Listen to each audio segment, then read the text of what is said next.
Hello, noswaith dda, good evening. He's hoping that you're all very well. This week I'm going to be concluding the series on Saga poetry with a look at the Lament for Gwên.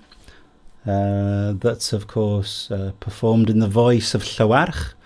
The poet is anonymous, but this is performance poetry in many ways. So the performer would be playing the role of Llywarch the Old, grieving for the loss of his son at the Battle of Rhyd.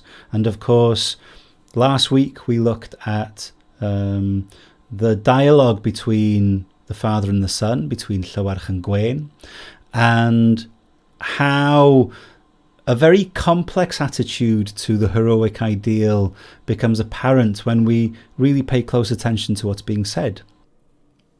This really is a narrative or a story that's at least suggested in the poetry that discusses the relationship between the young and the old men, between the young men who are often going off to fight battles and the old men who are not only watching them go off to fight the battles, but also perhaps encouraging them and deciding which battles they're going to fight, which is, of course, what we find in the first dialogue poem that we looked at from this series last week.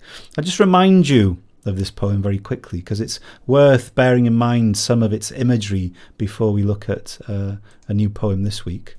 This poetry discusses a battle that was probably fought on the border between northeastern Wales and probably the Kingdom of Northumbria, but it could also have been the Kingdom of Mercia, we're not sure.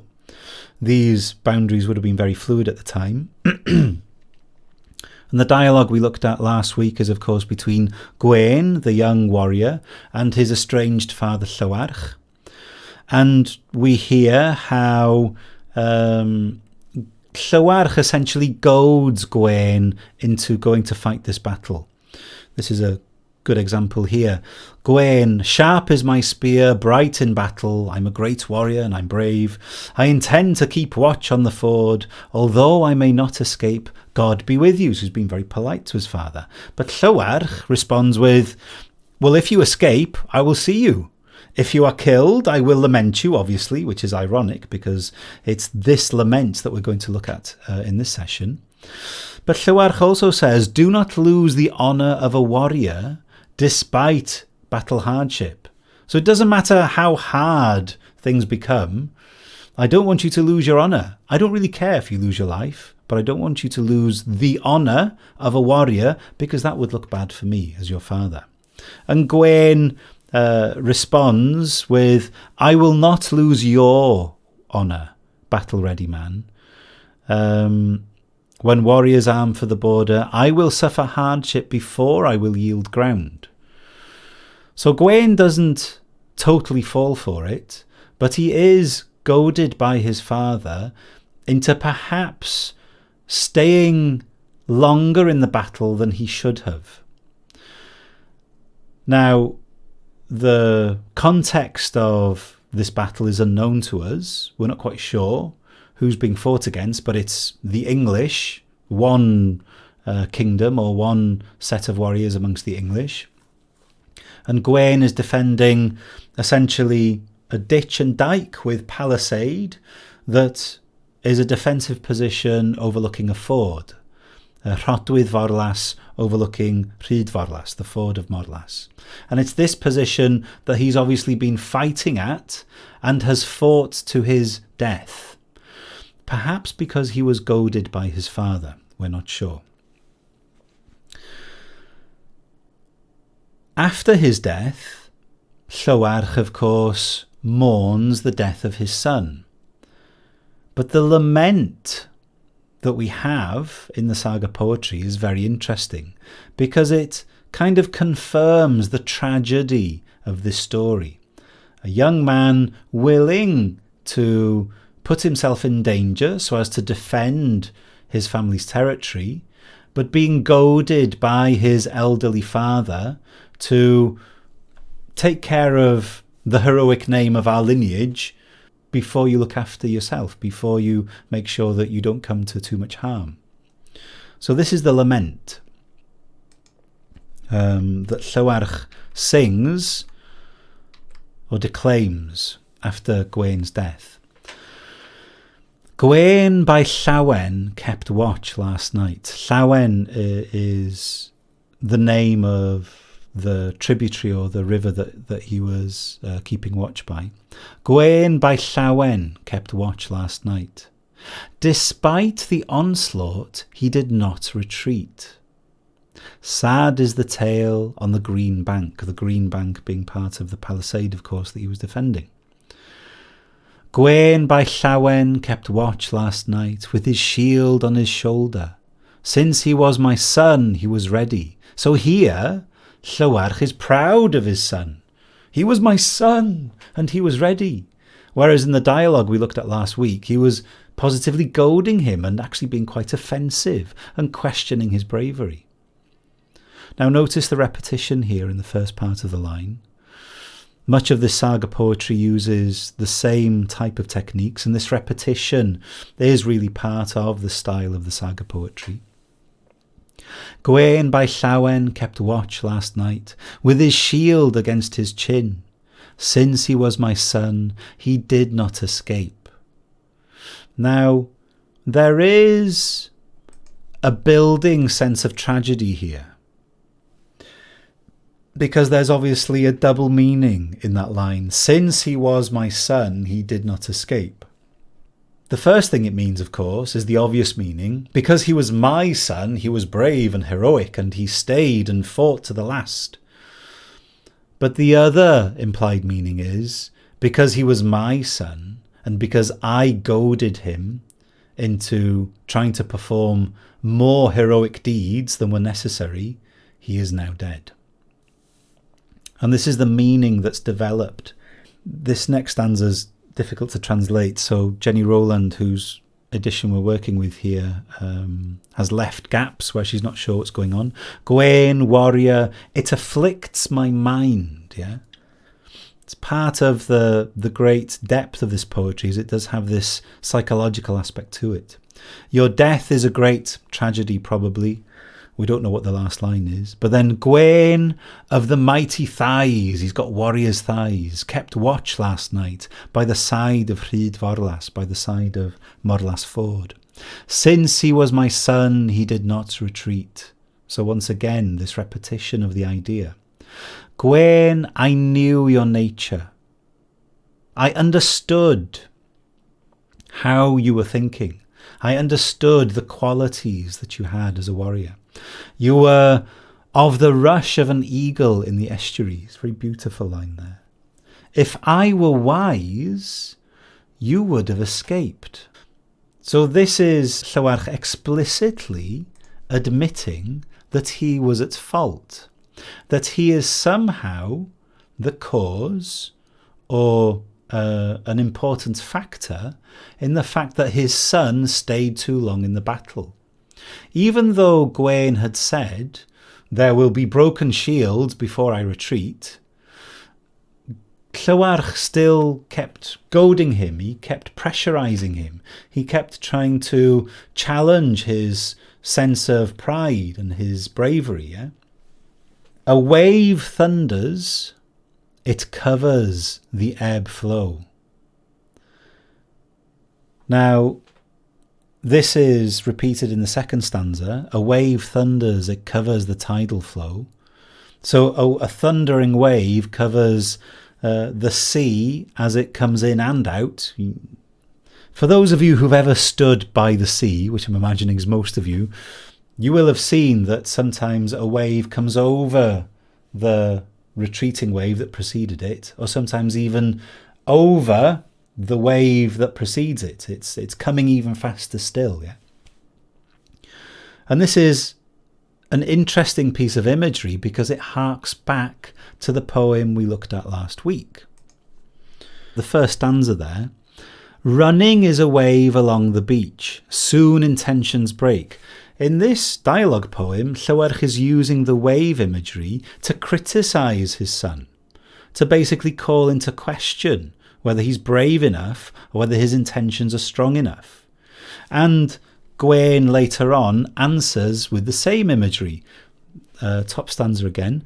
Waves spread out around the bank of a fortress, and I intend that there will be a broken, shattered shield before I retreat. So here Gwên is throwing the metaphor back in his father's face and describing himself as the fortress around which waves break. So it's interesting here that Llywarch returns to the same imagery in the Lament. It kind of underlines the tragedy of this lament. A wave thunders, it covers the ebb flow. When warriors go into battle, Gwên, woe to the too old one because of longing for you. So I miss you now that you're gone. Such an old fool. But of course, stressing the bravery of Gwên rushing into battle by using the wave imagery again, this time to celebrate his son, not to goad him or offend him. A wave thunders, it covers the tidal flow. When warriors go to their attack, Gwên, woe to the too old one who has lost you.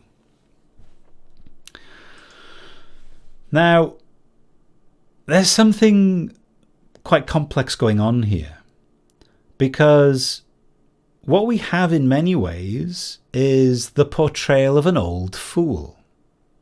And I think his foolishness is stressed with the way he uses this wave imagery. He uses the wave metaphor to goad and insult his son, to try and make him fight more than he needs to in the dialogue poem. And here he's using the same metaphor to celebrate his son. Here, of course, it's too late for Llywarch to revise his use of the metaphor. It's too late for him to now use the wave metaphor to praise and celebrate his son, because his son is dead, really, because of what his father said to him. My son was a warrior, he was of splendid privilege, the last stanza on this page now, and he was a nephew of Urien, the great Urien, king of Rheged, patron to the historical Taliesin. On Rhyd Forlas, Gwên was killed. This next stanza is in brackets because it could be a wandering stanza, in that it may not have been part of the original sequence, but it's still included here. A fierce warrior in spear fight, of ready boldness, he caused the English to be a crushed host. This is the grave of Gwên ap Llywarch Hen. The recollection of heroic names associated with specific graves is, of course, another part of the Saga poetry tradition. There's plenty of three-line stanzas commemorating fallen heroes as well and their graves. But regardless, it's this next stanza I want you to pay attention to. I had 24 sons. A gold-wearing princely host, Gwên was the best of them. I had 24 sons, a gold-wearing princely troop. Gwên was the best of their father's sons. I had 24 sons, gold-wearing princely lords. Compared with Gwên, they were puny lads. There were 24 sons in the family of Llywarch, brave, fierce warriors. The coming of too great fame is a fault, suggesting that the whole notion of fame is one of the reasons why Gwên is dead. That perhaps he was doing it to be famous, or perhaps that's how Llywarch is rationalising it himself anyway. The next stanza is interesting. 24 sons of the nurture of my body, through my tongue they have been killed. The coming of a little is good, they have been lost. Now, without getting too bogged down in that last line there, because it's a bit complex, pay attention to what Llywarch Hen is saying here. 24 sons of the nurture of my body, 24 sons I had, through my tongue they have been killed. Essentially, he's done this 24 times, Gwên being the last. Now, elsewhere in the Saga poetry, we find several references to the 24 sons of Llywarch Hen. We even have son complete poems referring to individual sons directly, Pill and Maen being examples. And it's clear that the saga that's being referred to here, the narrative that is lost to us now, that the audience may have explicitly understood without reference to any type of story, it was just part of their culture to know this story. The saga that's being referred to here is Llywarch the Old, who had 24 sons, and he goaded all of them until they all went and spent their lives and gave their lives in battle needlessly. That's the point. Because, of course, in the dialogue, we've already seen Gwên saying, no, look, I'm going to fight bravely, but I'm also going to retreat. I'm not going to just throw away my life. I'm not going to waste my life. But potentially because his father goaded him and offended him and insulted his sense of honour so much, he did stay and he did fight, and Llywarch went and lost another son. Now, this is a tragedy, explicitly, but it's also a commentary on the heroic ideal. As I alluded to last week, this shows that there's actually quite a complex relationship with the heroic ideal. Gwên is brave. He is a warrior. He is trying to live up to the heroic ideal, but he's also hinting and suggesting that he's not going to just waste his life needlessly. He will retreat to fight another day if he needs to. And this is obviously part of the nuanced understanding of what being a warrior is. You didn't want all your young men just throwing their lives away willy-nilly out of a daft sense of honour. You needed just the right amount of the heroic ideal to ensure that they acted honourably and defended their position, but you didn't want them to waste their lives.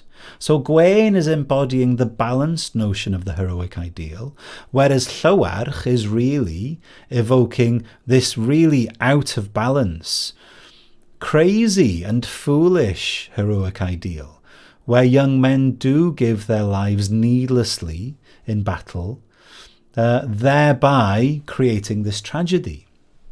More than that, I think that there is here a criticism of the way power operated in the warrior elite. There is a warning here, there is a wisdom being implied in the poetry, that old men should not go around the place goading the young into battle, that the old men should be very careful with their words. The old men should be very careful about how they evoke the heroic ideal, about how they portray their own relationship to the heroic ideal. Notice that in the original dialogue that we looked at last week, Llywarch is bigging himself up. He is claiming that he was the perfect warrior. He was the perfect embodiment of this very simplistic heroic ideal when he was a youth. And his son should live up to the name of the family and try and do the same, try and be likewise.